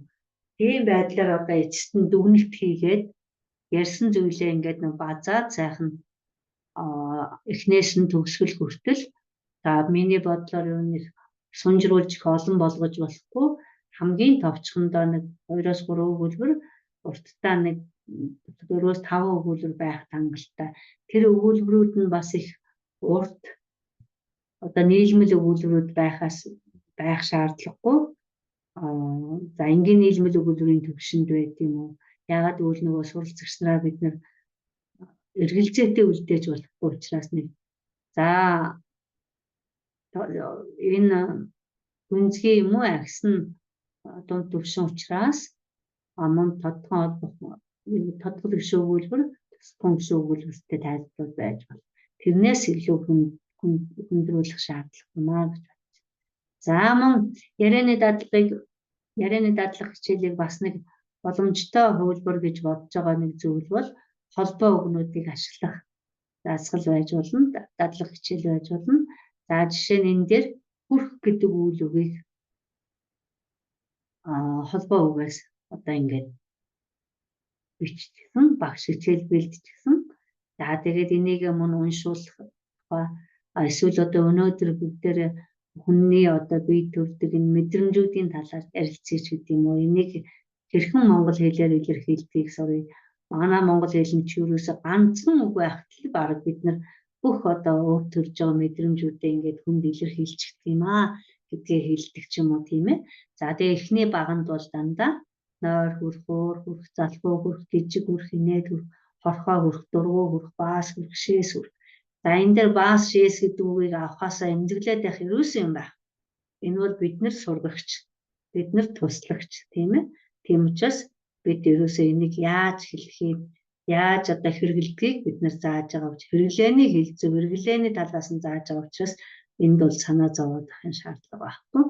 За тэгээд мөн энэ дээр болохоор дээтэй хүрэх гэж энэ таазанд хүрэх, хоолнд хүрэх, амжилтанд хүрэх, тохиролцоонд хүрэх, нас хүрэх, тийм ээ. Өнөөдөр би 5 нас хүрнэ. Эх 7 хоногт миний дүү 3 нас хүрнэ ч гэдэг юм уу, тийм ээ. Иймэрхүү чи хэдэн нас хүрэх вэ? 25 онд ч гэдэг юм. За ингэжсэн энэ суралцагч маань хэрвээ үнэхээр гүнзгий төвшин байвал хэл ам хүрэх, хараал хүрэх, гар хүрэх, ханиад хүрэх гэсэн энэ үгнүүдийг бас энэ ханиад хүрэхийг ерөнхийдөө бол өгөхгүй бол болдгоо маа. Тийм ээ. Тийм учраас багш нар бол мэдж байгаа ханиад хүрэх гэдэг нь нэмж ийм тайлбаруудыг бас хэлж болно. За тэгээд энэ хичээл бол одоо дараа нөгөө амьдралд ашиглагддаг учраас дадлага хийхэд бас их тохиомжтой. За энийг бид нар яг ингээд амьдрал дээр ашиглах болохоор яавал гэдэг асуултаа эсвэл хизээ гэдэг асуулт төлөөний үгтэй сайхан практик хийж болдог. Яавал таны нойр хүрдэг вэ? Яавал таны уур хүрэх вэ? Тийм ээ. Би ингүүл таны уур хүрэх үү? Би ингүүл би одоо ингээд зөвхөн танаар уншуулад байвал таны залхуу хүрэх үгүй юу гэдэг ч юм уу. Яг ийм бодиттой байдлаар болцохдоо эсвэл хизээ гэдэг асуутлын үгтэй бас яг дагалдахыг бас ашигладаг болдог. Яахлаар таны уур хүрдэг? Яахлаар таны гижиг хүрдэг? Иймэрхүү байдлаар тэр номнуудыг ер нь бол дасгал ажлууд бол ийм байдлаар өгөгдсөн ч бас байгаа. За тэгээд энийг сайхан хэрэгжүүлээд энэний дараагаас нөгөө хүмүүс чинь энийг ашиглах дуртай байгаа шүү дээ. Яагаад гэвэл хүн л юм чинь тэр хүн чинь өөр төрж байгаа мэдрэмжийг хэлэх шаардлага нь марч л байгаа. Тэгэхээр ийм холбоо үг маягаар тэгээд та нар өөр үгнүүдийг холбоо үг болгоод ашиглаад энэ ярианы дадлагыг хичээлийг өдөртөх хичээл сайхан хийж болно. За тэгээд ер нь одоо гадаад хэл сурч байгаа хүн бүр одоо юу хийвэл ер нь зохимжтой, юу хийвэл ярих чадвар хурдан сайжирд юм бэ? Тийм ээ. За тэгэхээр яах вэ? Тогтмол харилцаанд орох. Энэ бол ер нь гадаад хэл сурах үйл явцыг спорттой бас яг адилтгаж авч үзэж явах хэрэгтэй. Хэрвээ би сагсчин байсан бол тэр бөмбөгөө яаж шидэх, хаанаас нь шидэх, тийм ээ? Өдөр бүр тогтмол хийжээж л би тэр бөмбөгийг одоо нэг газараасаа 1000 удаа шидчихэж тэр лөө гарцаагүй оруулдаг болох баг, тийм ээ? Тэгэхээр нөгөө хэл гэдэг чинь бас л би тэр сурсан үгийг 10 удаа, 20 удаа, 30 удаа, 40 удаа, тийм ээ? Ингэж хэлжээж л эргээд одоо зуршил болно, хэвшил болно. Тийм учраас тогтмол харилцаанд орох. За бас нэг юм бэрхшээж болох. Өнөөдөр би ингээд буруу ярьчихсан шүү. Одоо би чадахгүй юм байна. За одоо болъё да гэдэг биш. Харин ч за би одоо миний сул тал энэ байна шүү. Миний суралцагчийн сул тал нь энэ байна шүү. Тэгэхээр энийг нь одоо ямар наадах чинь тэрийг чаддгүй наадах хай гэж болохгүй нь шүү. Энийг нь яаж одоо 10 өгүүлбэр хийлгэхэд Яаж би 3-д нь энэ зөв хэрэгэлдэг болох вэ гэдэг энэ сард тавьсан бол дараагийн сард нь би яаж тэр хүүхдийн 10 өгүүлбэрийн 5-ын зөв болох вэ? Яаж энэ үгийг одоо зөв дууддаг болох вэ? Яаж энэ үгийг айд санаа зовхгүйгээр хэлдэг вэ, хэлүүлдэг болгочихгүй гэдэг ч юм уу. Энийг бол тэр бэрхшээлийг багшиж, суралцагчиж ялгаагүй даван туулах шаардлагатай. Ингэж бид нэр амжилттай. За дээрэс нь уншихыг өмнө би яг хэлсэн тийм ээ, унших чадварт нь анхаараа гэж. За тэгээд текстээ олж сонгоод тэгээд нэг унших дасгал хийхийн тухайд болохоор тарааны уншлах биш тийм ээ, дуугүй чимээгүй унших биш, чанга, чигд тэгээд хурдан унших гэсэн шаардлагатай. Чигдхэн шиг энэ тэнд үгэн дээр эг хацаад байхгүйгээр сайхан ингээд одоо юмар хэлүүлээд ингээд сайхан чигд гулсж байгаа маягаар л хийх нь шүү дээ. Тийм дасгалыг сайн хийлгэж байгаа. За тэгээд гарцаагүй байнгын нэг хийх юм бол өдөрт нэг дуу сонсож явах хэрэгтэй. За тэр дуу нь өөрийнх нь дуртай одоо жишээлбэл рок байд юм уу, country music байд юм уу, эсвэл сонгодог байд юм уу, сонгодог дээр ч одоо үг нь сонсогддог байх. Ямар дуу байдیں۔ Тийм ээ, нийтийн дуу байд юм уу. Тэгээд тэр дууных нь хурд одоо ярих хурднаас арай хурдан. Арай жаахан хурдан. Тэгэл юм бол нөгөө хүн чинь бас тэр дууга гүйцэж хэлэхийн тулд нөгөө үгээ бас жаах ингээд хурдан хэлээд хэвшээд. Тэгээд дараачих нь 5 дээр болохоор тэр сурч байгаа хэлээрээ зорилттой хэлээрээ бодох тийм ээ. Холбоо үгээ ашиглаад өгүүлбэрээр ярих тийм. Ингэхдээ болохоор одоо нэг 3-аас 5 өгүүлбэр. Жишээлбэл одоо нөгөө хизээ гэдэгтээ бидний асуулт байсан тийм ээ, хизээ тэгсэн, хизээ хөргөж өгсөн бэ, хизээ хөргөж ирсэн бэ, хизээ ирж авах вэ гэжээс тэрийг нь одоо нөгөө хөргөж ирсэн, хөргөж өгсөн, ирж авсан гэдэг өнгөрсөн цагийг ирээдүйд цаг хөргөж өгөх, ирж авах, хөргөж ирэх, эсвэл хөргөж ирдэг, хөргөж өгдөг, ирж авдаг болгодог ч юм уу тийм ээ.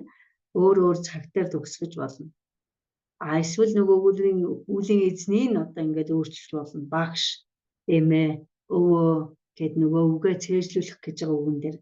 За дараагийн нэг анхаарах зүйл нь өгүүлбэрийн гишүүдийн аль нэгийг нь сольж гэдэг чинь нөгөө би сая хэллээ. Эмээ хөргөж ирсэн, өвөө хөргөж ирсэн, ах хөргөж ирсэн, ав ах хөргөж ирсэн ч гэдэг юм.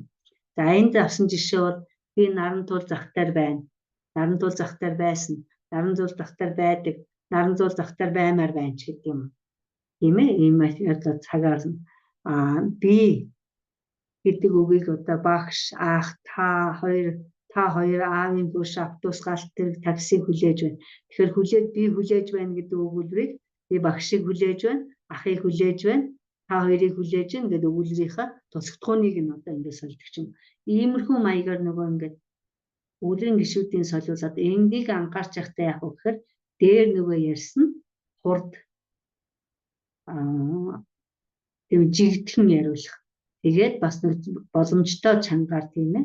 Тэгээ гацалтгүйгээр ингээд яриулахт нь илүү анхаарах. Ийм дасгалуудыг бол өрөөсөл тогтмол анхаарал явах юм бол тэгээд их сайн болно гэж.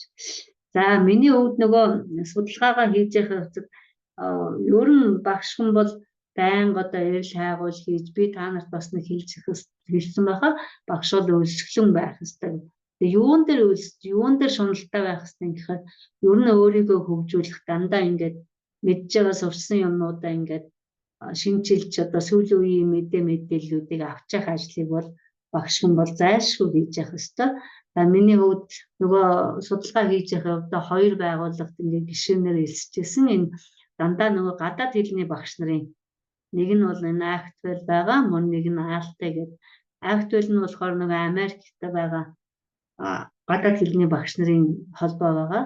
Aalтай нь болохоор Европын гадаад хэлний багш нарын хоёр холбоо. Та нар энэ үгнүүдийг хийгээд хайнгууд л гараад ирнэ. Тэгээ Actwell-ийн энэ гишүүн болоод миний хувьд авчирсан юу гэхээр улирал болгонд гардаг энэ нөгөө нэг тогтмол сэтгүүлүүдийг авчирсан. Эдгээр дээр энэ материалууд дээр сэтгүүлүүд дээр болохоор дандаа нөгөө заах аргын юмнууд яаж заах юм, ямар арга барил, яаж сайн байна. Энэ актвел нь болохоор дэлхийн 103 хэлний төвшин тогтоох нөгөө тестүүдийг боловсруулдаг. Тэгээд 3 хэл нь болохоор нөгөө sign language, дохионы хэлний тестийг хүртэл боловсруулдаг юм газар байгаа. Тэгээд энэ актвелээр та нар манай багш нарт бол энэ бол жаахан ойрхон байгаа байгууллага. Энэ нөгөө эмгтээний корпусын сайн дурын ажилчдын ярих чадварын төвшинг нөгөө ярианы чадварыг үнэлэх тэр аргаар авдаг энэ байгууллага. Эднийх болохоор их олон хэлний одоо монгол хэлний төвшин тогтоох тестийг боловсруулад гаргаж байгаа болов гэж бодож байна. Тэгээ ийм байгууллагуудын бас гишүүн бас ихсээд мэдээж хэрэг энэ жаахан монгол хүмүүсийн хөгжүүлж жаахан өндөр $550 гэдэм жилийн гишүүнчлэлийн татвар төлдөг. Ер нь тэрнээсээ багасгаад төлж болно. Жишээлбэл сонгогдох хэрэгтэй байвал мэдээж хамгийн өндөрийн төлнө. Зүгээр ерөнхийдөө сэтгүүлээ аваад ийм онлайн хуралд нь ороод за гаргах нь хурлуудад ороод явхад бол нэг $250 бол жилийн хураамжаа төлөхөд бол ийм байгууллагуудын гишүүн болох ийм боломжууд бас байдаг шүү. Тийм байна. За тэгээд анхаарал тавьсанд баярлалаа. Тэгээд асууж тодруулах зүйлээ бол асуулж болно.